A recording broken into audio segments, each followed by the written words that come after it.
Dear students, welcome to Study and Learn Academy. I am Dr. Ganpat Nagda and we will continue the Environmental Science series lectures NGT lecture 2. So the next topic regarding the NGT National Green Tribunal, that is structure of NGT. The tribunal comprises of the chairperson, the judicial members and expert members. They shall hold office for a term of 5 years and are not eligible for reappointment. The chairperson is appointed by the central government in consultation with Chief Justice of India.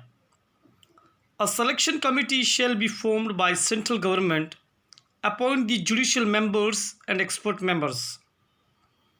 There are to be the least 10 and maximum 20 full-time judicial members and experts members in the tribunal.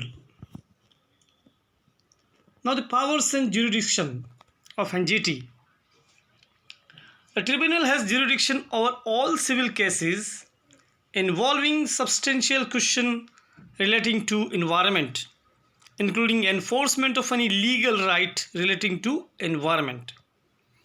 Being a statutory adjudicatory body like courts, apart from original jurisdiction side on filing of an application, NGT also has appellate jurisdiction to hear appeal as a court or tribunal. Tribunal is not bound by the procedure laid down under the Code of Civil Procedure 1908, but shall be guided by principles of natural justice. While passing any order, decision, award, it shall apply the principles of sustainable development, the precautionary principle and the polluter pays principle. NGT by an order can provide relief and compensation to the victims of pollution and other environmental damage, including accident occurring while handling any hazardous substance.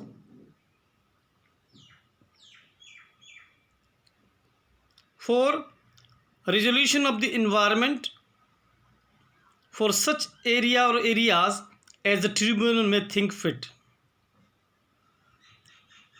An order, decision, award of tribunal is executable as a decree of a civil court. The NGT Act also provides a procedure for a penalty for non-compliance, imprisonment for a term which may extend to 3 years, fine which may extend to 10 crore rupees, and both fine and imprisonment. The appeal against order, decision, award of the NGT lies to the Supreme Court, generally within 90 days from the date of communication. The NGT deals with civil cases under the 7 laws related to environment.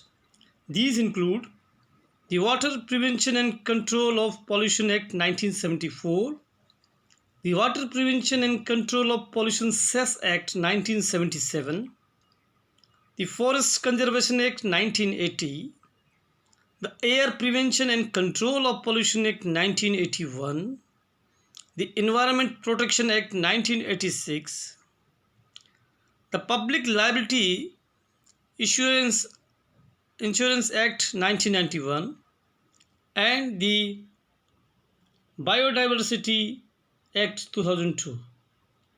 Any violation pertaining to these laws or any decision taken by the government under these laws can be challenged before the NGT. Now the strengths of the NGT. Over the years, NGT has emerged as a critical player in environmental regulation, passing strict orders on issues ranging from pollution to deforestation to waste management.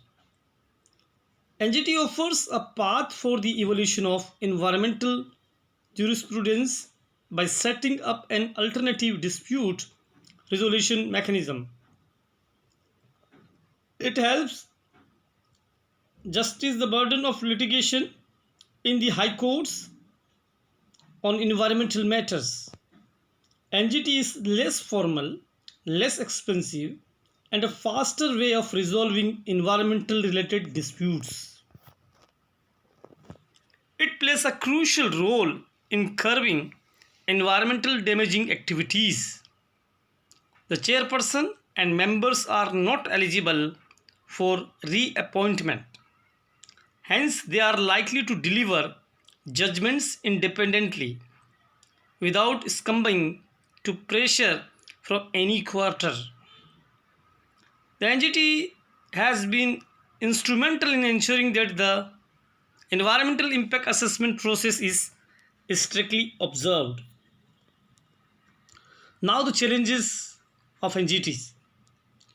Two important acts, Wildlife Protection Act 1972 and Scheduled Tribes and Other Traditional Forest Dwellers Recognition of Forest Rights Act 2006, have been kept out of NGT's jurisdiction. This restricts the jurisdiction area of NGT and at times hamper its functioning as crucial forest rights issues is linked directly to the environment. The NGT decisions are being challenged in various high courts under Article 226, power of high courts to issue certain writs, with many asserting the superiority of a high court over the NGT, claiming high court is a constitute duly while NGT is a statutory body. This is one of the weaknesses of the Act, as there is a lack of clarity about what kind of decisions can be challenged, even though, according to the NGT Act, its decision can be challenged before the Supreme Court.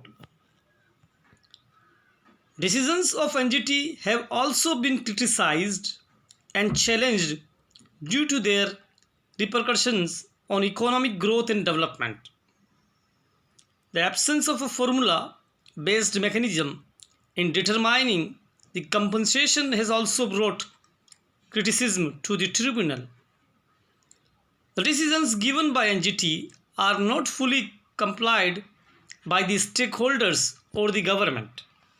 Sometimes its decisions are pointed out not to be feasible to implementation in a given time frame. The lack of human and financial resources has led to high pendency of cases, which undermines NGT's very objective of disposal of appeals within 6 months. The absence of a formula-based mechanism in determining the compensation has also brought criticism to the tribunal. The decisions given by NGT are not fully complied by the stakeholder.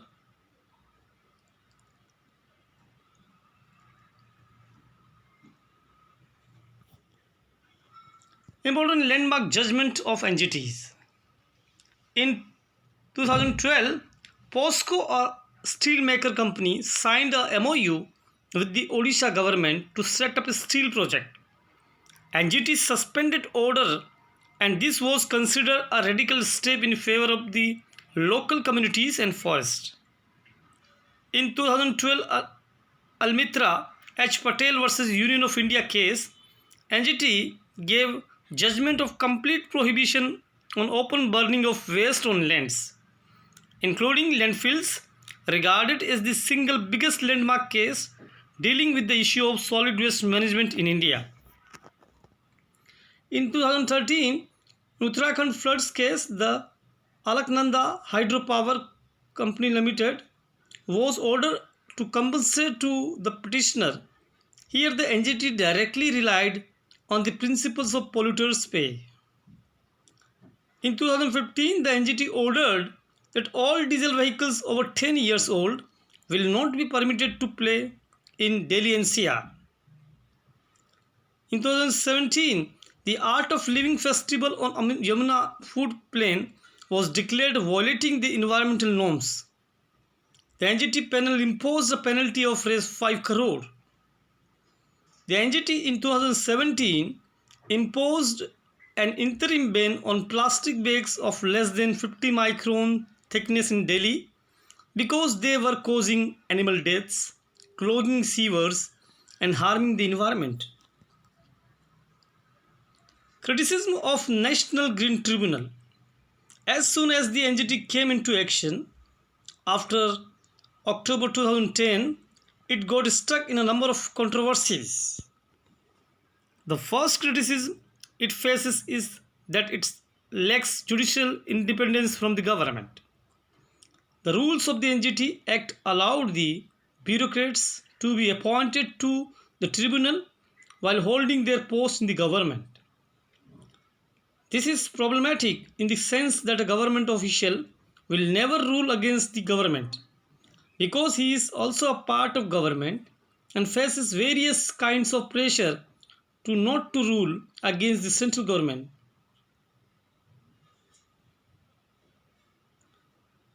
So the tribunals is it itself problematic as they are funded by the parent ministry and hence it exercises control over the tribunal and its decisions. The need for experts in the tribunal is also problematic concept because the NGT has to decide the question of law and does not have to be fact finding. The expert's knowledge is not needed in granting compensation or awarding punishment. For this, there needs to be a knowledge of law. The Indian Evidence Act provides specifically for the statement of expert witness in cases where some special knowledge is required. Then what is the need for appointing experts in the tribunal itself? The tribunal also faces a lack of resources for its proper functioning. The NGT was operating from a guest house earlier. Also, the members of the tribunal were not given houses and were living in government guest house. The funds also decreased further without taking into consideration the fact that NGT is already suffering from lack of adequate funding. The Law Commission report on the environmental courts suggested that one such court should be established in every state. But the NGT has only 5 benches. This has created problem for common citizens asking for justice as it is difficult to approach a court which is in a different state and far from their home. The establishment of NGT also took away the right of civil courts to admit cases regarding environmental issues. So it is now compulsory to file the case before the NGT in these cases. Now even cannot be filed in the High Court of the state for environmental issues as all environmental litigation shall be dealt only by the 5 benches of NGT. There is a need for environmental tribunal on district basis, but present system is not even providing it on state basis. Conclusions. The fast expansion of industries and the beginning of development activities in the country, a large number of environmental issues have begun to come up. There are a number of instances in which these human activities have caused damage to the environment, which is in some cases cannot be recovered. India is one of the nations in the world who give a high amount of importance to environment conservation and its protection. There are already a number of legislations which have been passed by the parliament to deal with the environmental forest conservation and their protection. The Green Tribunal adds another feather to this by specifically dealing with environmental issues. There have been older such bodies like the NEAA and NETA which have failed to serve the purpose for which they were established, but it will be unfair to compare them to the Green Tribunal. Failures committed in the past must not stop us from moving forward to a new future beginnings.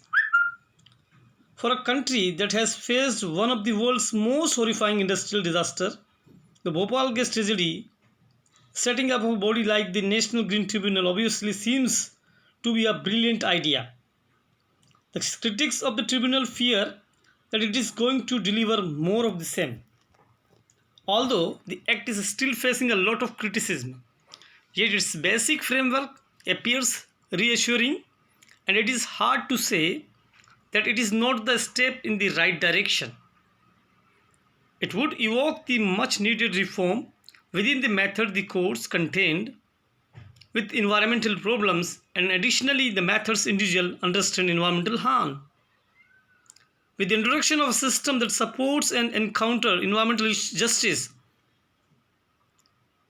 the inexperienced assembly shall create the Indian nation a task model for its neighboring nations of Southeast Asia. So this is all about the today's lecture. Thank you very much. Goodbye.